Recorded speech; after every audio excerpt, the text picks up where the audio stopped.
Welcome to SethFM, a subsidiary of Seth Blogs, simulcast today for the first time on YouTube. I am your host and guiding light, Seth McDonough. Now, one of the prime directives of SethFM is to gently critique CBC Radio, Canada's public broadcaster. I find CBC Radio tends to slant in a progressively correct direction, not only in its pundits, but also in its hosts. And so the consequence for my ear is they tend not to be able to consider even possible counter-arguments to their assumed conclusions. So I would like to provide them with some of those counter-arguments here at SethFM. To lead off, we'll have a look at the CBC panel discussion in regard to the recent cancellation of the Roseanne television program. And by recent, I mean in human years, which was about two weeks ago.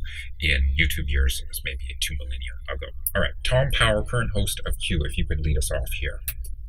Yesterday afternoon, ABC canceled Roseanne, the popular reboot of Roseanne Barr's classic 90s sitcom about a working-class American family. This happened after a racist tweet from Roseanne Barr Monday night. The tweet was about Valerie Jarrett, a former advisor to Barack Obama, who is also an African-American woman. Okay, so just a quick note that Mr. Power has already assumed the conclusion that the Twitter comment was racist, and it may indeed have been so, but I find it disappointing when hosts who are sort of in the objective neutral chair come to moral conclusions before the audience has even been allowed to consider the possible dilemma. I'll quote the tweet here very reluctantly, but for context as to what we're talking about. Roseanne Barr tweeted and described Valerie Jarrett as, quote, "if the Muslim Brotherhood and Planet of the Apes had a baby." She later deleted the tweet, apologized. Last night, she tweeted that she had taken a sleeping pill, that Ambien was behind her racist tweet. Okay, so I believe all of that is true, what Tom said. However, he missed out the possible exonerating factor in terms of racism that Roseanne has said that she did not realize that Ms. Jarrett was black. The woman's ethnicity isn't completely obvious when first looking at her, and so the folks at Honey Badger Radio have looked into Roseanne's Twitter exchange, and she does indeed seem surprised when it's pointed out to her that Jarrett was black, and she immediately backed down and apologized after that. She may have still been racist, she may just be covering it up, but your conclusion, Tom, that it was racism is an estimation as opposed to a fact. Please continue. But it was all too much for ABC, who canceled the show, and her talent agency, who dropped Roseanne as a client. Okay, so we have, I think, quite a major scenario, so I'm glad you're having a panel discussion about it. However, I don't feel that your panel will delve into this big moral quandary as much as I would like. So I would like to lay out a framework of what I think the moral structure should be when looking at this, and see how your panel does in comparison.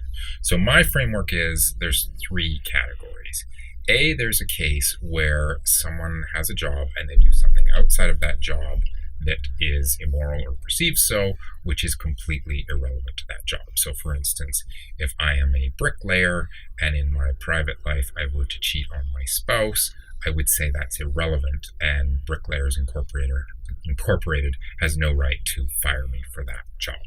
Second category would be a job where the moral failure is directly relevant or could be.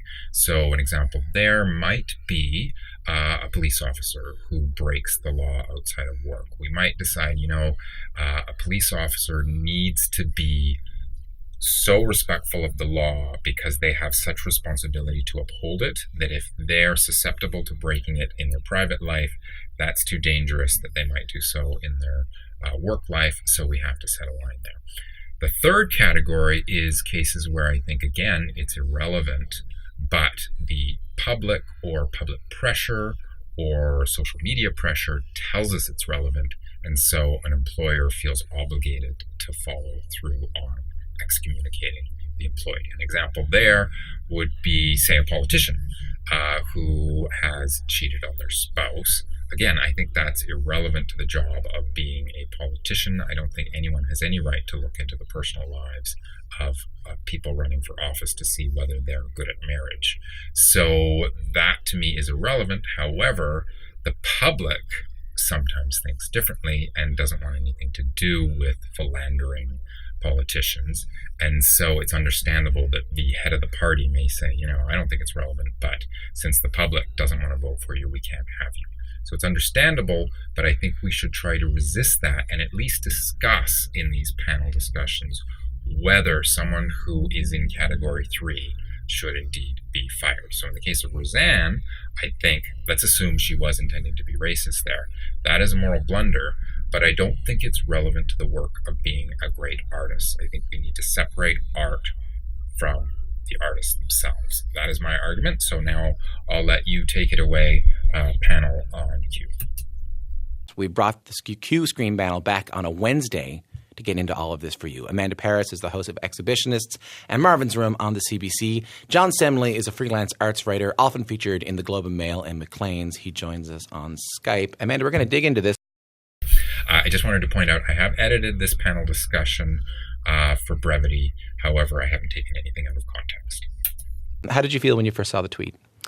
Well, when I first saw the tweet, it wasn't as soon as it came out, but it was through other folks who were already responding to its racism. And I don't think I was surprised when I saw it. One day, for no good reason, I went and did a deep dive into her Twitter account.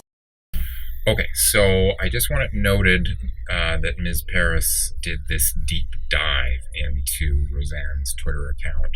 And given that she has a let's say, busybody predilection for examining the lives of celebrities outside of their art itself, that, I think, should make us nervous based on some of the conclusions Amanda Paris comes to about how we handle flawed humans who are also celebrities. And just saw her spewing so many conspiracy theories, so many things that were Islamophobic, that were borderline racist. And so when I saw this particular tweet, I rolled my eyes and said, oh, well, here goes Roseanne, and definitely did not think that this was anything out of the character that I've seen her display on social media. Okay, so just a quick question for you, Amanda.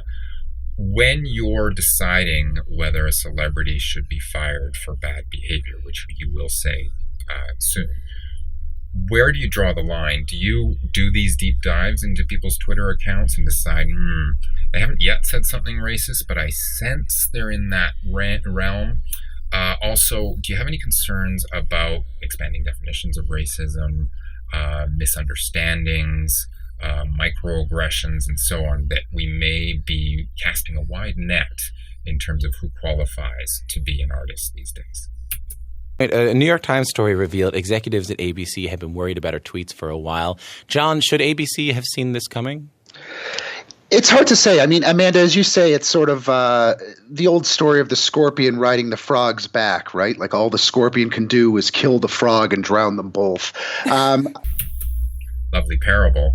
I wonder with that parable, John, whether you're willing to consider the possibility that artists, in order to be great artists, sometimes have tough upbringings, sometimes have deep flaws.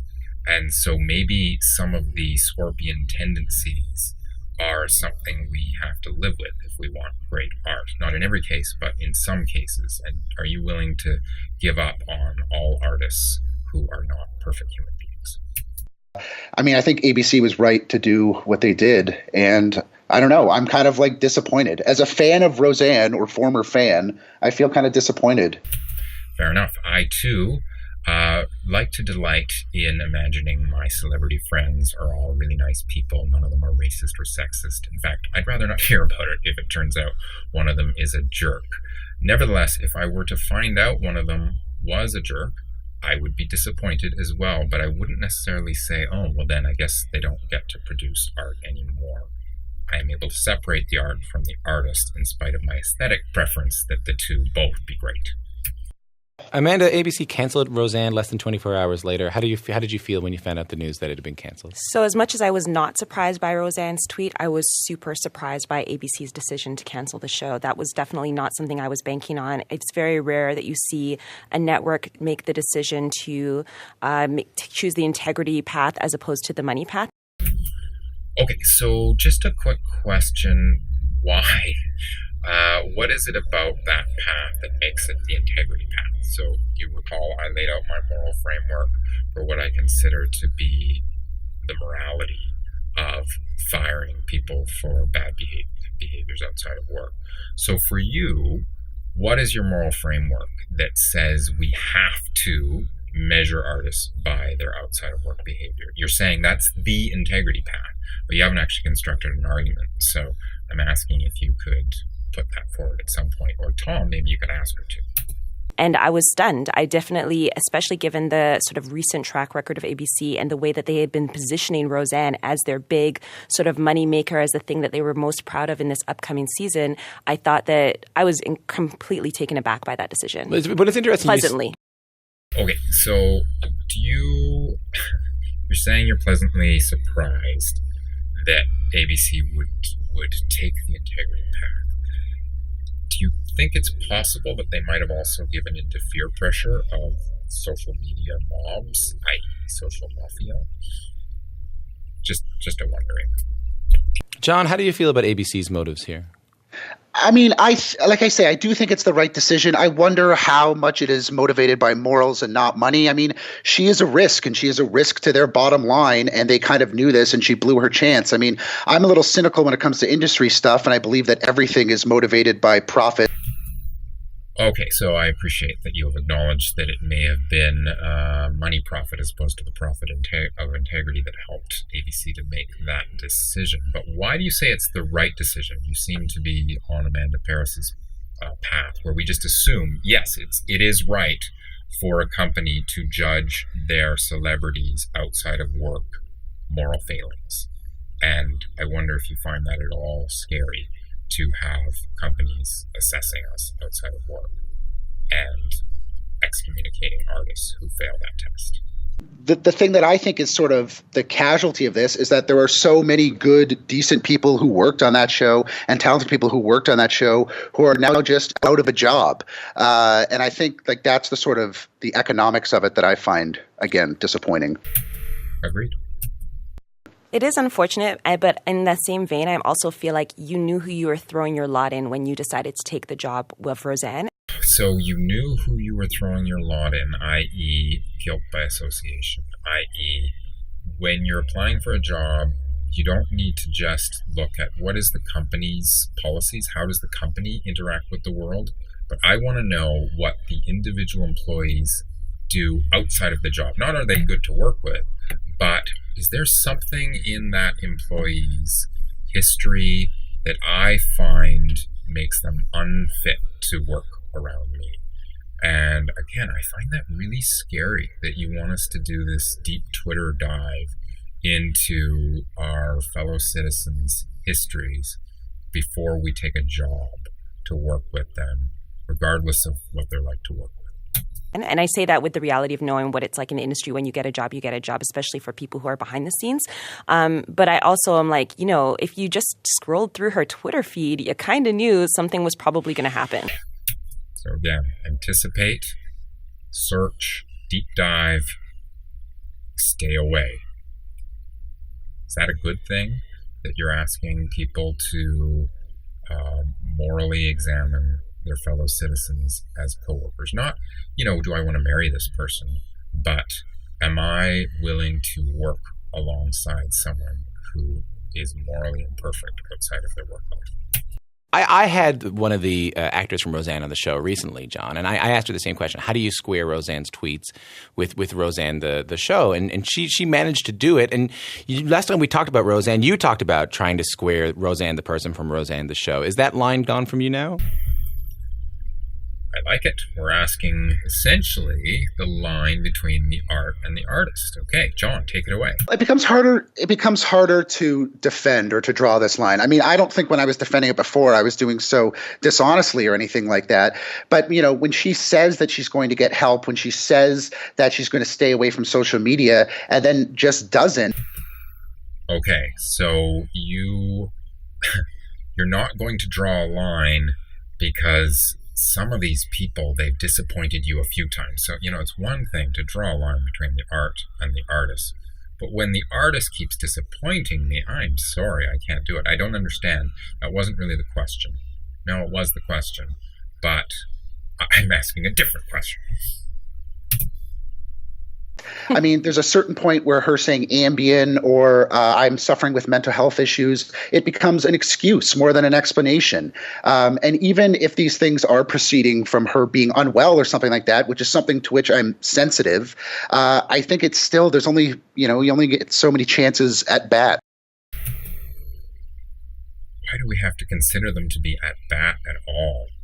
Why do we have to judge people's outside of work conduct when considering their work ethic or their artistic skills? Many, many artists in the past who have produced great work have been flawed, and they will continue to be in the future. If we limit artists only to those who live up to your idealized standard, do you not worry that we are going to become a pure tyrannical society? John, when you went to see Roseanne do stand-up, did you get an inkling that she was this way, that this might happen?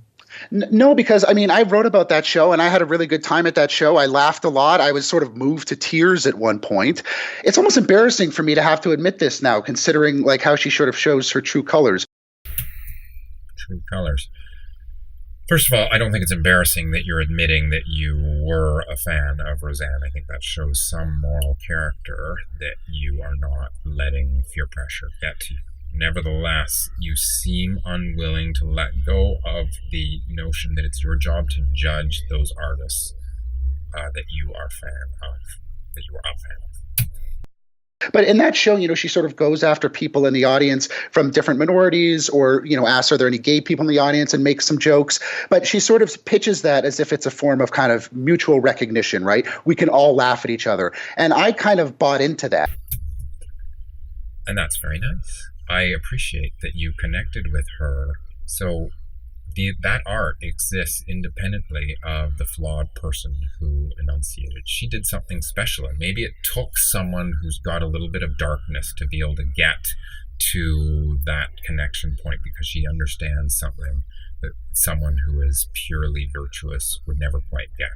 It's possible. And what I find sort of duplicitous is the fact that she says that she's doing this out of a form of mutual recognition, but then she just gets to these sort of old stock, 1920s racist images that she's calling up. Again, we're assuming that she intended to call up those racist images, but let's assume that's correct.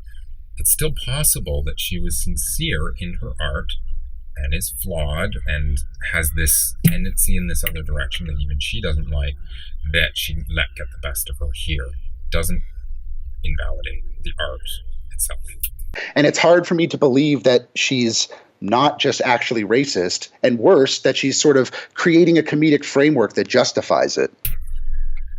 I guess that's possible, but again, I request that you consider the possibility that the art exists as its own entity, and that we can look at it and break it apart and decide whether it is saying something that we can get behind. Amanda, this is a good question about whether Roseanne, this specific incident, is specific to her, or whether there's a lesson to be taken away from all this in all kind of entertainment and media. I like it. We're getting to the meta question, or the principle. What do we do with these flawed celebrity humans? I think we're living in an age where we know more about celebrities and entertainers than we ever did before because of social media, because of the access to them. And I think that has created a very new playing ground for everybody involved. Agreed. So, yeah, there's more and more pressure on people to live up to these ideals.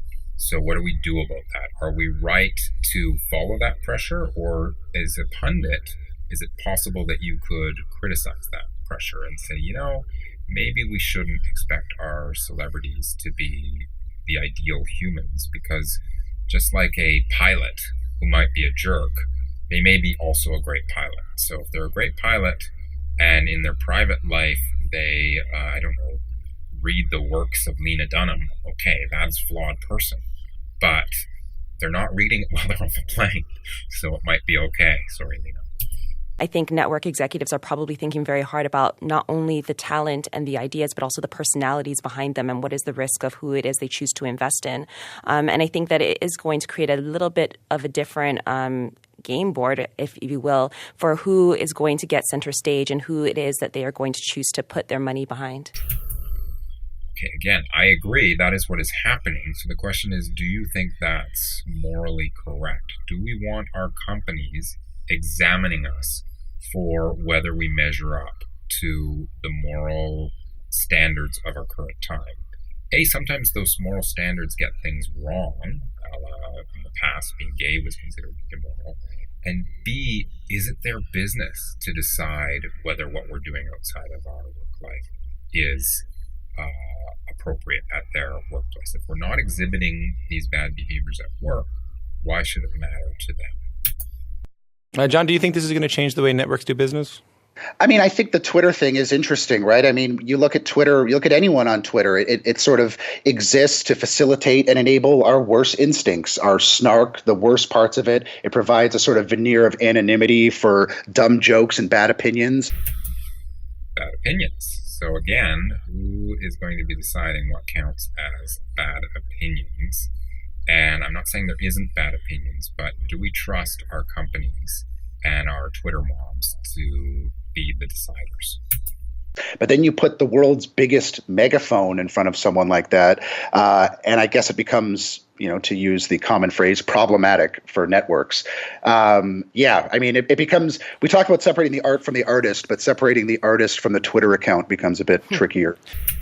Now, you may just be describing as opposed to prescribing how you think things should be, but nevertheless, you said it was the right decision. And so I'm going to assume you're presenting how it is as how you think it should be. And therefore, when you say we can separate the art from the artist, great.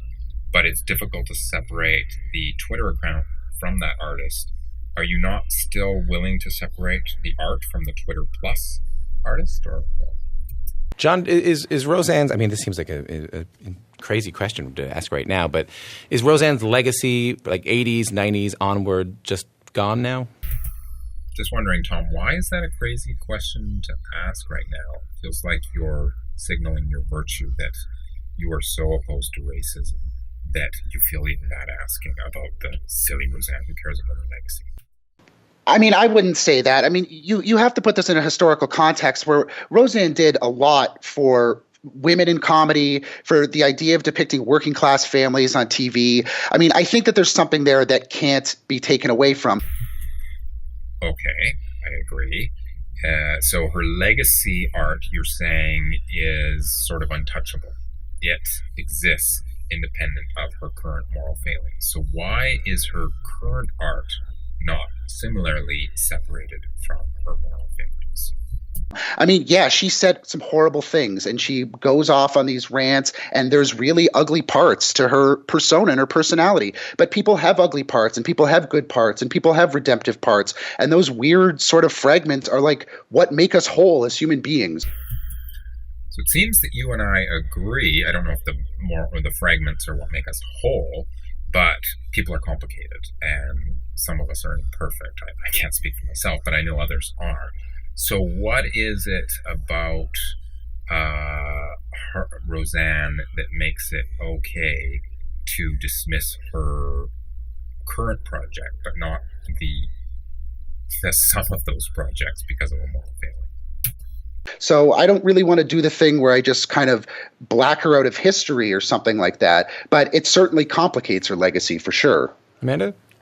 I mean, I was going to say, John, you're so cynical about everything, but you're so optimistic about Roseanne, which is... Well, it becomes a human question. Like, at what point do we just write people off entirely? So, yeah, why are we writing people off entirely? And I feel like, John, all of your arguments come in my direction, that you are, it seems, wanting to separate the artist from her failings in this case.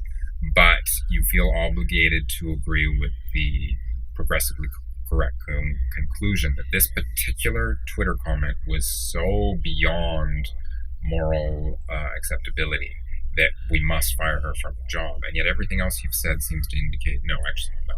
For everything else, keep art and artists separate. So why is this one the thing that broke that line between the art and the artist? Not that I'm in favor of racism, but if we have this separation, it seems to me that we have it. Let's just keep it. And then you don't have to worry about making special questions. Oh, does this one apply or does this one? No, none of it applies. I would just much credit. I would just paraphrase Maya Angelou when she says, "When someone shows you who they are, believe them." And I believe Roseanne.